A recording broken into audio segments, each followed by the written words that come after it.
Hey guys, it's Targon here doing a Raid Shadow Legends video, and today I wanted to do a champion spotlight. I've been wanting to do a champion spotlight on this guy for a while because he is one of my favorite champions in game to use. I'm not saying he's like my favorite in terms of the best. I'm just saying he just has such a fun kit, and it's an epic champion actually, so easier to get. Now, he's not necessarily someone that like you're going to see in a lot of end game teams, but you can use him for so many different things. And so I happened to pull him early on this account, and it changed my account. Um, and actually, on my main account, I've been wanting to get him for a long time. But then I finally, I started this alt account, and I think he was my second or third epic that I pulled, and it is Tayrel. Tayrel is a really fun, really interesting champion. He's got a lot of utility in his kit, and I love using him. And he is one of those champions that you can just plug him in anywhere in the game, and he's really good. And really, especially early on, he's an absolute beast everywhere. And I mean that. So he revolutionized this account, helped me to get up to, the level 20 dragon really early on, and helped me in a number of other areas as well with some of the dungeons. He can even be used to farm campaign. I used him in the arena. I don't have him speed tuned in arena right now anymore, but I did have him at one point speed tuned in arena so that he was setting up my nuker. And he's great for that. He can hit pretty hard. He's almost a nuker on his own. So let's go ahead and take a look at his kit, okay?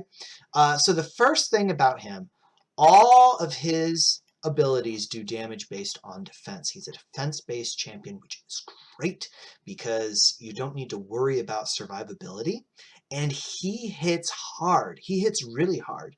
For a defense-based epic champion, he might be the hardest hitting defense-based epic in the game. His base defense is pretty high, and his skills they hit really hard. His A1 attacks one enemy 2 times. Each hit has a 50% chance when booked of placing a 50% decrease attack debuff for 2 turns. And again, the damage is according to defense.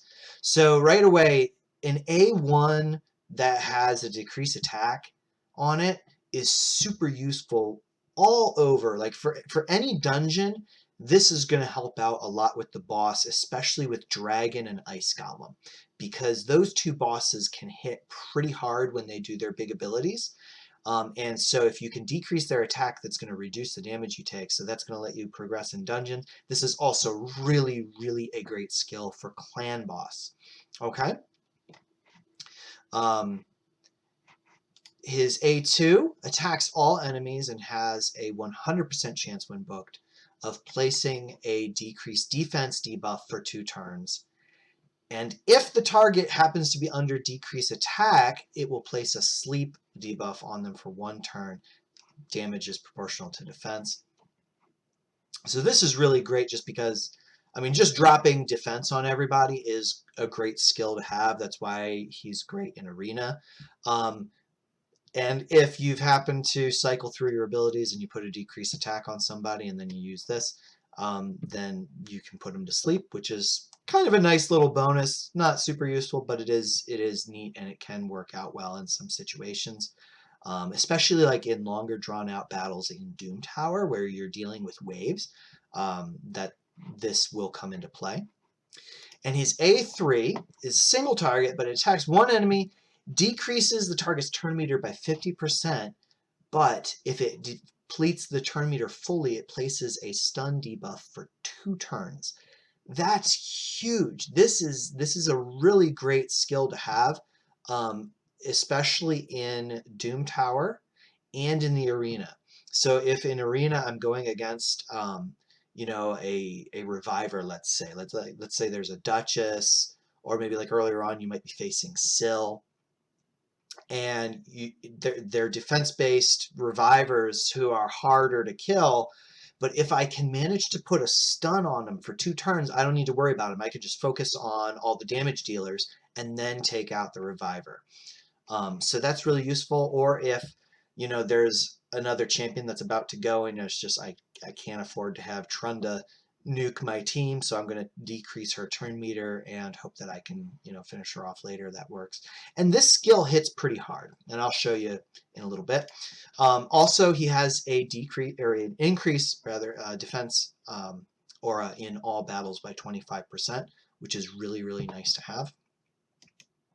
So actually, I should have just shown you in here. So I'm going to go ahead and show you how I have mine built now. Just for the sake of timing and everything and resource management, I have not finished all of his masteries. He would really benefit. Probably I would go with Sniper and Master Hexer just to extend the debuff duration for the decrease attack and defense. But I decided to go offense tree and support tree in him. Primarily, like especially for clan boss, you really want to have War Master. So for him, this is really helpful. Having Life Drinker allows me to heal. Increasing his critical rate and damage is all what this is about. And then support just so that he's landing those debuffs, because really the debuffs are the biggest part of his kit. He does damage, but really the debuffs are where it's at. So that's how I have the masteries. In terms of artifacts, so a lot of this gear is actually gear that I've had on him for a while. I was going to just rebuild him, but I like running him in a Relentless set because it gives a chance for the synergy with like the decreased attack and the decreased defense move to put the sleep on. It kind of increases the odds of that happening. You know, his abilities just stack well. Like, so if in arena, usually I'll open with his A2, drop defense, and if I happen to proc an extra turn, then I can use his A3. If I can't kill the person with the A3, I can, you know, at least put him down. But a lot of times with the drop defense, that will take out even some of the really tanky targets. And then I wanted to have some accuracy in his build. So I went with a really strong defense-based approach. Potentially could improve his health a little bit. I would like to, but I figured I'll load him up on defense so he does more damage. I've got him relatively fast because I want him going before the enemies so he can put his debuffs in. Again, crit rate would be nice. I want to get this to 100%, but just with the Relentless gear that I have available at this time, I wasn't really able to do that without sacrificing too much in other areas. But, you know, we're going with 80%, not the end of the world. And then accuracy 250, which is enough for Ultra Nightmare Clan Boss. Ideally, I want to get this up a little bit more for like higher level Doom Tower and dungeon content, and to kind of, you know, just increase his abilities in arena and so forth. So that's the stats that I have on him. And again, like, you know, I could probably find a better set than this, but it's actually like, this is kind of nice because I got the double roll on critical rate and a double roll on speed there. So I might just keep this for a good while longer. Because, you know, on this account now I have other champions that kind of do his job. Like Stag Knight does the drop defense and the drop attack. But the thing is, early game, you might not have all those options, so he's an amazing option. So let's start out. I'm going to take him in arena, and I did see like a good team that's going to let me kind of showcase his abilities here. So let me go ahead, and I'm going to bring him in as the lead, just so you can see kind of where his skills go. Oh, this might, I don't know if he'll get to go in time. I don't know if she's at 50 or not. All right, so I've already got a stun on her, but let's see. No, so I'm not going to be able to stun anybody, but I can do the drop defense, and let's see. How much damage is he going to, let's see. So let's see how much damage he's going to do. This is for Martyr. 40,000, that's pretty good. Martyr's a pretty tanky champion, so that kind of gives you an idea of the damage that he can put out.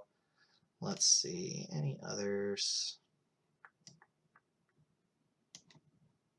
Let's see if we can get... I'm going to throw my Kaimar in. Let's see if I can go first here.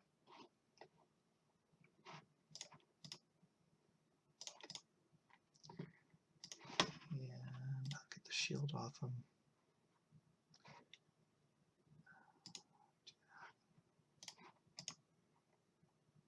Ah, resisted.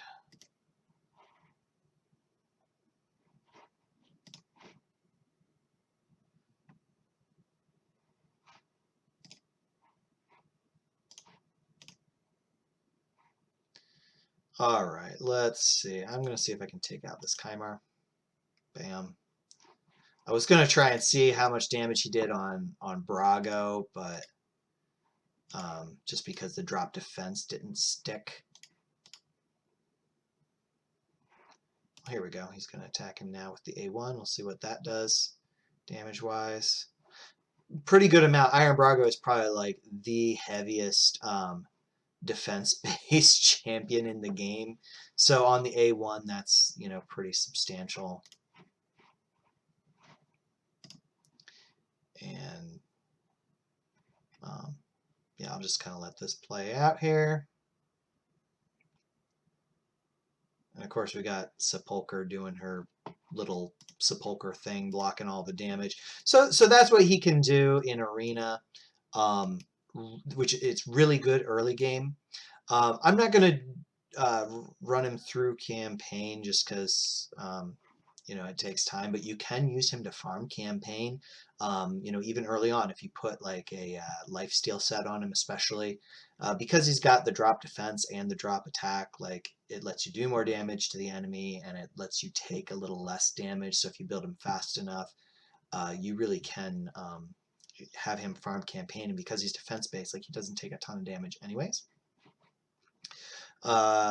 One of my favorite dungeons for him is Dragon, but really he's serviceable anywhere. Like, so even in Fire Knight, he's got a double hit on his A1, which is nice because it brings down the shield. Also, the fact that he can drop turn meter, even though the bosses are immune to the stun, Fire Knight and Spider, he can help out. I was using him even in Spider for a while because just he helped drop the turn meter on the Spider. And that like lets you use like an HP burn strategy. He's not as good as a number of other champions, so for both of those dungeons, I ended up swapping him with other champions that are better with the dropping turn meter, since that's so critical. But he can be used early on, and he is very good at it early on.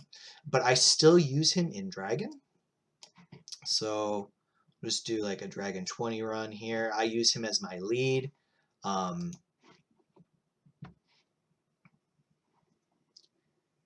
And he really helps out. He's really great against the dragon, but he helps out so much with the waves just because now everybody's got the decreased defense on.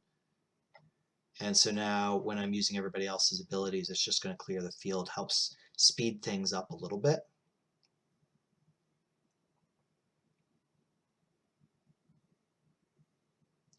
And this team is really built more for the boss specifically. Like I don't have any huge damage dealers outside of like kind of ninja. But so it really does help. And there we see like the 2-turn stun. So that 2-turn stun can be really helpful if there was you know, one particular champion that just you don't want getting a turn. So like if I've got a wave and let's say there's like, you know, a Valkyrie or Duchess or like somebody who, if they get a turn off, it's really gonna mess up that wave, then I can use his A3 and try and stun him, and it just takes him out of the rest of the fight. It lets me pick off everybody else, and then I can come back and deal with them later.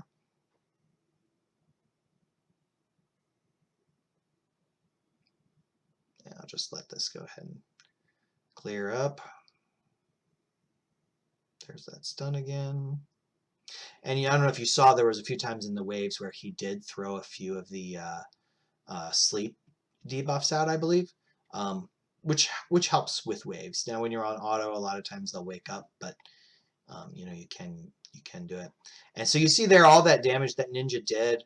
A lot of that was made possible because of the decreased defense that Tayrel puts on. So when you're evaluating a champion's effectiveness in a dungeon, don't always just look at the damage. Though he's doing a fair amount of damage, but he's also allowing everybody else to do more damage too.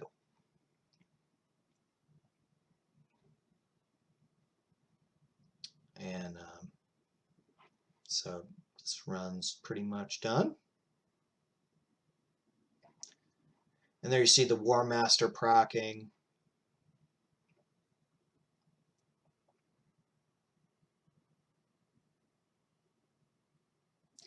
But so really, I mean, his A1's doing as much damage basically as Ninja's A1 when you factor in the 2 hits. Let's see his damage. So there he did half of what Ninja did, but most of Ninja's damage is because of the HP burn proccing, so that does like a huge chunk of it. So combining his damage here that he puts out with raw damage and the ability to you know, decrease defense and attack on the enemy, it's really helpful. Dragon can be tough, especially early on, if you don't have decreased attack, because it's just gonna wipe you out a lot faster. Same kind of goes with Ice Golem. That they both can hit pretty hard. So let me show you a clan boss run. So I still use him on my Ultra Nightmare clan boss team. Now this is not the greatest Ultra Nightmare clan boss team. I haven't quite gotten it to the point where I can get top chest with 4 keys. I'm almost there. Once I get this new fusion, I should be able to do it. But because he has that decreased attack on his A1, you know, it makes it a lot easier if you're running a traditional clan boss team that doesn't have the unkillable option. So this will help me last a lot longer into the fight simply by maintaining a decreased attack on the clan boss. And for this particular composition, it's not relying as much on having buffs on me all the time. So having him in a relentless set right now isn't going to hurt me. And it kind of increases his damage output because his War Master is going to be proccing more. He's going to be hitting more often. And I like having him in the relentless set here. If I had a team that was relying heavily on a you know, block buffs or block debuffs rather, and shields or something like that, then I would probably want to take the relentless set off of him and just do like a straight up, so that way he's not going faster than his buffs. But for the team that I have set up right now, the relentless set works great. And notice too, he's taking the stun here, which is because he has lower health than everybody else. So his damage is going to be nerfed because of that. But he's still putting up some pretty good damage. And again, the fact that he's putting his debuffs on the clan boss is going to allow me to do more damage and last a lot longer into the fight. All right, so I'm going to let this run finish out. I'm going to pause the video and then come back to it and just show you the total numbers afterwards so you get an idea. All right, here we go. So this was the run. Obviously, you know, 1.7 million damage isn't great. Again, this, you know, this is my alt account. It's not as crazy as my main. So, you know, I'm not putting up as much damage as I'd like to just yet. But, you know, Ninja and Occult Brawler are, you know, clan boss, you know, legends that can put out a ton of damage. But he outdamaged Mishald, who is like a damage dealing champion. So that just shows kind of how much damage he can do.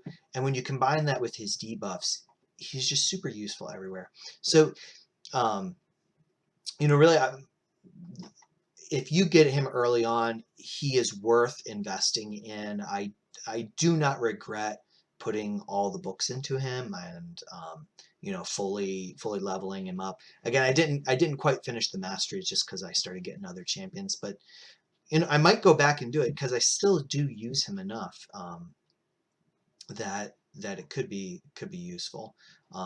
So but he's a great champion. Early game, mid game, he helps out so much in so many different areas. So if you've got him, great, congratulations. He's going to be a great addition to your team. So definitely recommend building him out. All right, so hope you liked the video. Feel free to comment and let me know what you think. If you feel that he's not as good as I'm saying, that's fine. Let me know. That's cool. We can have a little discussion on it. But I think he's one of my favorite epic champions just because there's so much utility in his kit. Is he the best epic champion? No, but he's up there. He's up there. So he's also really useful for one of the Doom Tower. One of the Doom Tower secret rooms is epic defense champions, and because he has the AoE drop defense, it makes him really good there. So even if you're kind of more towards end game and you're like, I don't know, I've got plenty of other champions, he's still potentially worth building, even if just for that room, or if you need help with, like, say, the High Elves faction, can be useful. All right, so hope you liked the video. Please like and subscribe to my channel, and I will see you next time.